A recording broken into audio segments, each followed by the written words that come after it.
महासुपिन जातक कथा, महासुपीना जातक, जातक नंबर 77 के भाग 2 में मुख्य रूप से भगवान बुद्ध द्वारा राजा पसेंदी, किंग पसेंदी, के 16 सपनों का भविष्य में होने वाले बुरे परिणामों के साथ स्पष्टीकरण शामिल है। राजा पसेंदी ने अशुभ स्वप्न देखने के बाद ब्राह्मणों के कहने पर एक बड़ा पशुबलि यज्ञ कराने का निर्णय लिया था। जब बुद्ध को इसका पता चला, तो उन्होंने राजा को समझाया कि स्वप्न किसी तत्काल आपदा के नहीं, बल्कि भविष्य में होने वाले नैतिक और सामाजिक पतन के संकेत हैं। भाग 2 में बुद्ध बाकी के स्वप्नों और उनके अर्थों को बताते हैं, जो इस प्रकार हैं। महासुपिन जातक, स्वप्नों का भविष्यफल सामाजिक और राजनैतिक पतन के स्वप्न। न्याय का पतन, न्याय पर घूस स्वप्न, एक महंगा सोने का कटोरा जिसमें एक सियार पेशाब कर रहा है। भविष्यफल, भविष्य में दुष्ट और भ्रष्ट राजा उच्चकुल के विद्वान न्यायाधीशों को सम्मान नहीं देंगे, बल्कि लालची और निम्न जाति के पुरुषों को न्यायाधीश नियुक्त करेंगे जो दोनों पक्षों से घूस लेकर निर्णय करेंगे। उच्च वर्ग का पतन और निम्न वर्ग का उत्थान। स्वप्न, बड़ी बड़ी चट्टानें पानी पर तैर रही हैं, जबकि खाली कद्दू पानी में डूब रहे हैं।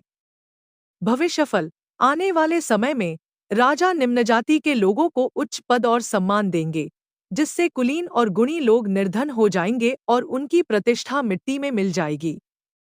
अनैतिकता और घरेलू विपत्तियां। स्वप्न, एक जटाधारी रस्सी बनाने वाला तेजी से रस्सी बना रहा है और एक भूखी मादा सियार उसे बनने के तुरंत बाद ही खाए जा रही है। भविष्यफल, भविष्य में स्त्रियां व्यभिचारी, शराबी और लंपट हो जाएंगी। वे अपने पतियों की कमाई को भोगविलास और शराब में बर्बाद कर देंगी, जिससे परिवार की बचत और संपत्ति समाप्त हो जाएगी। धार्मिक और नैतिक पतन के स्वप्न। धर्म का पतन। स्वप्न, लोग चंदन की लकड़ी के बदले मट्ठे, छाछ का व्यापार कर रहे हैं। भविष्यफल, भविष्य में लोग सच्चे धर्म, धम्म की उपेक्षा करेंगे और केवल दिखावटी आडंबरों, लालच और भौतिक लाभ के लिए ही धर्म का अभ्यास करेंगे। अनैतिकता और अल्पायु। स्वप्न, छोटे छोटे पौधे और झाड़ियां तुरंत फल दे रहे हैं।